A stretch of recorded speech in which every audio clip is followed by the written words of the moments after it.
This world is full of trouble. This world is, the things of this world and the thoughts of this world, they're enmity against God. They are contrary to the things that Jesus is trying to explain. And the troubles that we have, the world does not have the peace that Jesus is talking about. I think about that a lot. And how it just seems, boy, things are really moving quickly now in the wrong direction. It just seems like things are just snowball right now. And I worry that if something don't change, we're going to lose control quickly. And it makes me even more homesick sometimes for the Lord to put an end to it, for the final trump to sound. It really does. So you let's pray, and I'll speak a few words. We're going to sing a couple of verses of the song, but let's get our heart where it needs to be, and let's vision. Let's look on what Brother Sam was preaching about. That's where we need to be. Oh, that resurrection morning, when redeemed are gathered in, I'll cry with a joyful triumph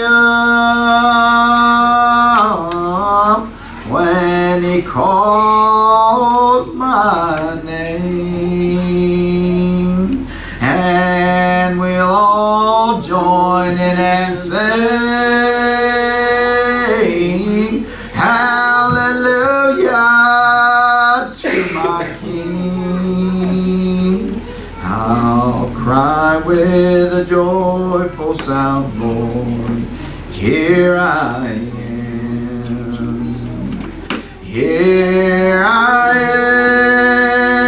am. Here I am. I'm the one you left the shepherd's fold and found. There were 99 you left the fold to find one little lost lamb, Lord, here I am. When old Gabriel blows his trumpet and we'll rise up in the air, we'll be changed in a moment. We'll be changed from here to there, and we'll all go in that city. Hallelujah to the King. And I'll cry with a joyful sound, Lord, here I am. Here I am. Here I am. I'm the one you left the shepherd's fold and found. There were 99 you left the fold to find. One little lost lamb, Lord, here I am. You know what? I don't know what's going to happen at the end. I don't know exactly what's going to take place. But you know what? I comfort myself with many of these thoughts and these songs and And in these scriptures, I find comfort. Because I am confident that whatever takes place is going to be the greatest day of my life.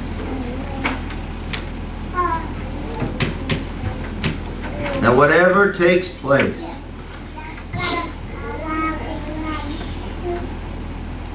that it'll be the first time that I've ever been satisfied.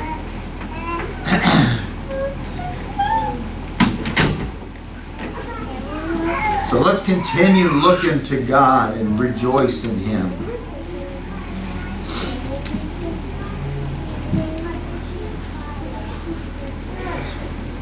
But let's look to Him and do you enjoy those blessings? Do you enjoy feeling like that you're feeding on something that'll last you all week long till we can get back together?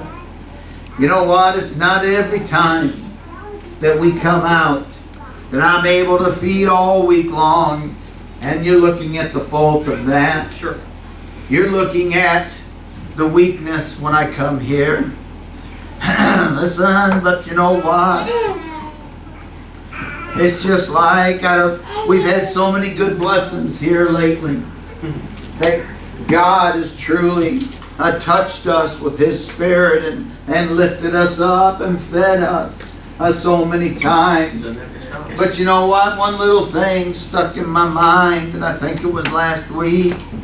And here's what an old fool that I am, and how simple that I am. And you know what stuck in my mind so much? When Brandon was preaching, and he said that Trinity, his little girl, listen, getting of an age where she's asking him, asking her mom and dad a lot of questions. She's realizing some things in this world, and she was talking to him about dying. Listen, about getting old and dying, and he was trying to explain it to her a little bit. Why? And he told her about why that we die, and then he tried telling her about how, and then after we die, that Jesus is going to receive us and and take us home. And she looked at him and she said, "Oh, is that when they're going to roll my rock away?" You think about that, little girl. Yeah. Listen, just running around here playing, and not paying any attention, or so we think sometimes. Why? And the first thing she says to him, in her mind, no doubt picturing that she's died and Jesus is coming, and she says, "Is that when they're going to roll my rock away?" Why? People today, don't you know that's just how foolish that I am? That something like that feeds me all week long today. You have to pray. I'm so hoarse this morning. I don't know if I'll do any good here or not, but I know one thing. I love to proclaim Jesus today. That I know. The few things in this world I know that I love my Lord, and I know that I love to go walking in the cool of the evening sometime and just spend a little time with Him. I listen here today. Oh God, and I hope that if you find fault with me, and then you'll find it that I'm trying too hard to serve the Lord. Ray, it's just like you and I was talking. Listen, the other morning about when I was growing up, I got a good mom and dad. And you know what? Everybody's always said that my mom and dad has always let people take advantage of them. Oh, God. when I was a little boy growing up, and that little 2-bedroom home and 7 children. And you think about that, and they wouldn't hear of it today. Listen, growing up that way, but you know what? We almost always had somebody living with us on top of those 7 children. Oh, I've seen my mom stand hours in front of one of those old wringer washers, running the clothes through there. Listen, and before she'd hang them outside, I would, oh God, I've always heard people complain, and me too, say that my mom and dad would let people just take advantage of them. You know what? My dad was always a good mechanic. You know what? Half the time he'd drive somebody else's car home from work. Listen, and he just had an old gravel driveway up there just out of Detroit, and he'd spend hours laying on that gravel underneath somebody else's car. And you know what? Half the time they wouldn't even pay for the parts to fix that thing. And I'd get so angry at him and say, Dad, what you let him doing that?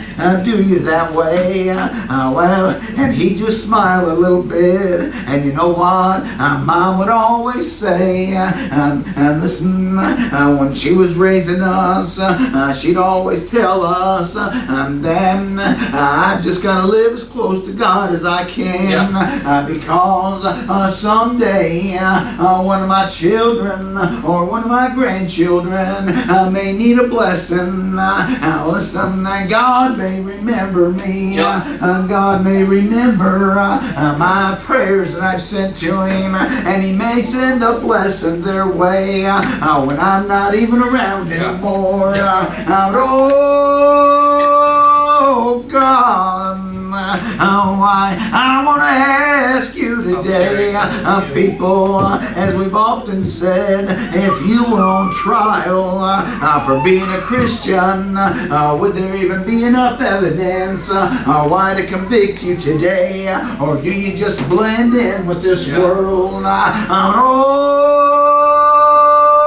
Oh God, I read a little thing the other day, and they was talking about David when he went out to fight the giant there. You know what? We know how the Philistines had come down. The Philistines had come down and put their armies against Israel's armies. And Israel had an old king named Saul. And listen. And the Philistines had that giant that came out there, Goliath, and he walked back and forth, and he threw insults at them, and he challenged them. He made fun of their God today to come out and fight him. Listen, but when David came there, his father Jesse had sent him to check on your brothers. He had 3 older brothers in the Israel army there, and he said, go check on them and take them a little food. And when David got there, listen, and we know that giant came out and began throwing insults, and David said, I'll go out and fight this giant. I won't let him insult God. But you know what? The king took him. He said, well, you're just a child. You don't even have any armor. Here, put my armor on. Listen, and he dressed him up. Oh, God. And And Saul put his armor on David. Why? And you know what that reminds me of? And that reminds me of all these religions out here. Listen, they think they can add something to the Spirit of God. They think that a big fine church, listen, why? And you know what? They think that if you think that by me putting a suit coat on, why, is going to bring me closer to God, then you got problems today. Oh, God. If that's the way that it works, then we need to break out the robes when we come to this place. We need beautiful golden plates sitting around in cups. If that's what it takes. Listen, if you think that you can add to the Spirit of God, you got problems today. And just like David told him there, he took it all off. He said, I can't wear your stuff. Oh, God. But you know what? He took his staff and he took his sling and he got him 5 rocks out of the brook there. And you know what? And that's the part I was reading about. And there's many of them that debate over why did he take 5 rocks. Some say, well, it was for the 5 books of the law of Moses. Some of them say, well, Goliath had 4 brothers.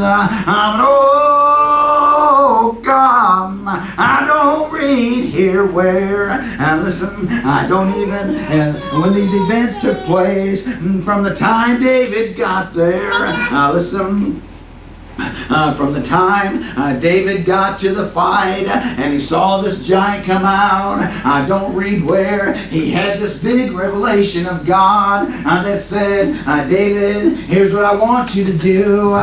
You know what? I don't read where he fell asleep and the angel came to him and talked to him. Oh, God, all I see is a boy just trying to serve God, listen, and indignant and jealous for God. This man would act this way, and he just grabbed him a handful of stones. You know what? Because God didn't promise, and then I'll go and slay that giant. He's gonna do it anyway. Oh, God, Shad, you hit on them boys in the fire. What did they say? When they came before the king there, the king said, who's going to deliver you from my hand here? And they said, the God that we serve is able to deliver us. The God that we serve, he's able to deliver us. And you know what, King? Why? He will deliver us. And I don't think they meant just from the fire right there. But because they said, but if he chooses to not save us from the fire, guess what? We're still not going to serve you. Oh, God, I don't think that David had any kind of promise there. David, you go down there and I'll promise I'll slay him for you. But you know what? David was doing everything that he thought he could do. I'm trying to serve the Lord. Why? I'm just like my old dad laying underneath those cars. My mom feeding strangers in our home. You know what? And I seen the time.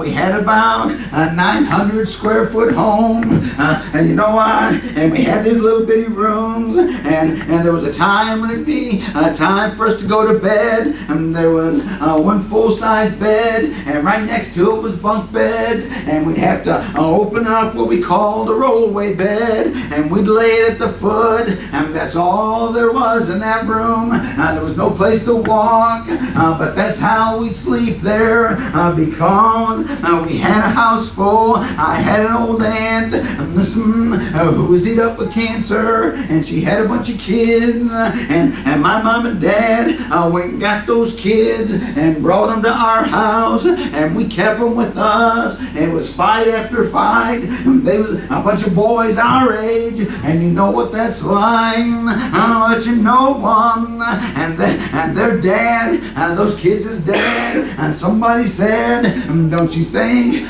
you ought to send Beanato some money? He said, if they're stupid enough to take them, let them take them. Oh God, but you know one, why my mom and dad living up in Dorton, up in their 80s, their upper 80s, why you go ask them what kind of life they've had and see what they tell you. They wouldn't remember being poor, and they don't remember, listen, a bunch of bad times. What do they, all they want to talk about as well, come out to our church and look at all our youngins out there. Yeah. Come out to church, look at our grandkids, our children, look at all the preachers we've got. Oh God, I'm telling you people, that's how are you running to the battle today? The way that David did. Could you be convicted today of being a Christian? You know what? I was reading this little story that in 1816, there was a baby, there was a man born, and his name was John. John and Skip, and you know what? He was born. He was born into a house. The mom and dad, they didn't serve God, but they had a bunch of kids. And you can imagine at the turn of the century, the 1800s, what life was like back then. And it said that he was about the youngest one, and he had an older sister. And then he said when he was just a little boy, she started going to church, and she got saved. And you know what they said? They was afraid their dad was going to kick her out of the house, and he had words with her, but she said she wouldn't back down. Why, you know why? And the dad gave in and didn't kick her out. And this little boy, John was his name, he said he couldn't believe the difference in his sister, and it made him curious what in the world happened to her. And you know what? He started sneaking off to go to church with her. And you know what? It says that when he was just a young teenage boy, he felt like the Lord forgave him. He cried to him. He felt like the Lord forgave him. And he was afraid to go home and tell his parents, afraid of what they'd say, afraid again then that his dad would kick him out. But you know what? It was about a week later, or a few weeks later, before the family found out that he joined that church there, just a young teenage boy. Oh, God. And why, listen, and he struggled with his parents. His dad threatened to kick him out. And while he was still a teenager, he felt like he was called to preach. Listen, and he'd sneak out and he'd go to preach. And he went to a church, and there were some other young boys there that felt like they was called to preach. And they all started, they started having church in his dad's blacksmith shop. While listen, and his dad threatened the whole time gonna ban him while son. But you know what? The story says, and then one day that even his dad began to cry listening to him preach, and he took him out and he baptized him one time. While son, you think about that. So when this man now, he gets up in his 70s, he started an organization back then. and that was worldwide, and he traveled over preaching in the late 1800s, and they said 1884, I think he was in his 70s, he'd come home from a trip, and he was very sick, and he was in bed, and it looked like that his time's come to go. And you know what? And they said and that he couldn't even talk, had some kind of consumption going on, used to kill a lot of people back then, and said that he was in his deathbed, and his wife came and sat by him and said, well, John, that when you were young, listen, and suffering persecutions, that your religion seemed very sweet to you then. And as you traveled the world over trying to preach, your religion seemed sweet to you then. And all the trials you faced in this world, you held tight to your religion, and you said it was the sweetest thing. And she said, now, you're John, you're taking your last breath. How does your religion feel now? And they said that. He reached over and he grabbed her hand. He said, it's sweeter than it's ever been. And they said the next day, she sat down by him, and he grabbed her hand, and he held him up in the air, and he whispered, victory, victory, glory. And he left this world here. You know what, people? Is there enough evidence against you to accuse you of being a Christian today? Oh, God, I thought about Sid and that little baby and that left this world, and they tried to save it, and they couldn't, and so they closed it up. And they unhooked it, and they reached it over to its mother, so she could spend the last couple of minutes with it there. But I'm telling you right now, listen, there was somebody else that already had his arms around that thing. Listen, and that's what I'm holding on to. One of these days, I believe this, I'm going to hear my name called. Listen, and I won't be looking around at troubles no more. I won't be worried no more, because I'll finally be going home. Oh, God, people today, are you ready to go? Are you ready, listen, to see my Lord come? Are you ready? You know, Dad told me when he was a little boy one time, and there was a jet came over. And you got to understand how backwards they were. And a jet came over the mountains, and it broke the sound barrier when they first started doing that. And they can't do it no more. It's illegal now because it's a giant sound, like a bomb going off. And they call it the sonic boom. And he said that an army jet flew over the mountains, and right when it got over, it broke the sound barrier there. Oh, God, he said, all he could think about as a little boy as he heard the trumpet gong. He heard God coming, heard the trumpet sounding. He said people was praying everywhere when that happened. Listen, but I'm telling you, when I hear it, it's not going to be a fearful sound for me. It's going to be a joyful sound. It's finally going to be. I won't be a stranger over there like I am in this land here.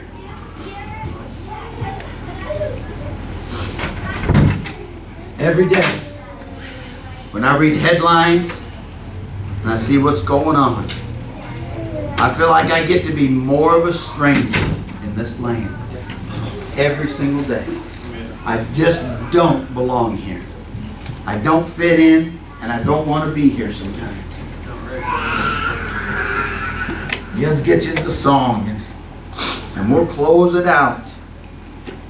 We've got so much to be thankful for. We don't have time for foolishness. We don't have time for nitpicking each other when there's a world that's lost. And I'm telling you this. Paul said one time when he was preaching to some of the Jews, and they wouldn't have anything to do with him and Barnabas. And they tried the best that they could, and they was getting ready to turn to the Gentiles. And Paul said to them, it was necessary that the word of God first had been spoken to you. And this is the important part. But seeing ye put it from you, and judge yourselves unworthy of everlasting life. God didn't do it to them. They put it from them. Go ahead and sing, bro. Somebody's got a song? I don't want to put it from me. I don't want to judge myself unworthy of everlasting life. But I want that man that Brother Sam's talking about. Yeah. I want him to be between me and God. I want him to make that intercession. The church door is open.